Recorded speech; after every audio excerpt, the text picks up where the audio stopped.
Happening today, the Minnesota DNR is reminding anglers that the ice fishing season is coming to a close. It sure is. So our Bill Keller is out there talking about that with those temperatures rising. It means that the gear needs to come off the lakes. He's live at Lake Waconia with all that cleanup that needs to start happening. Good morning, Bill.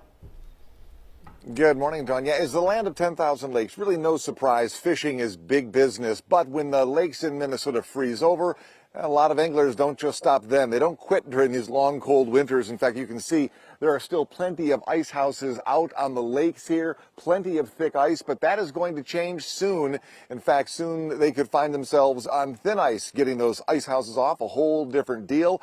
For the southern two-thirds of the state, including the metro, the deadline to remove your ice house shelter is next Monday, March 7th. People can continue fishing after that, but anyone who leaves an empty ice house out on the lake overnight, you could face a hefty fine. They could even seize or confiscate your shelter.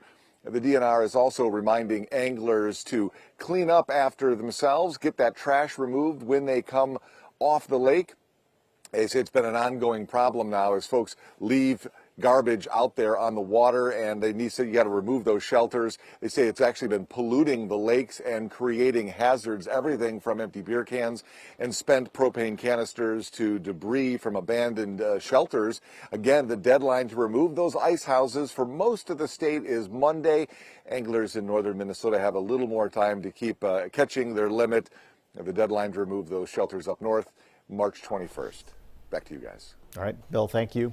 Well, it's a sure sign of spring.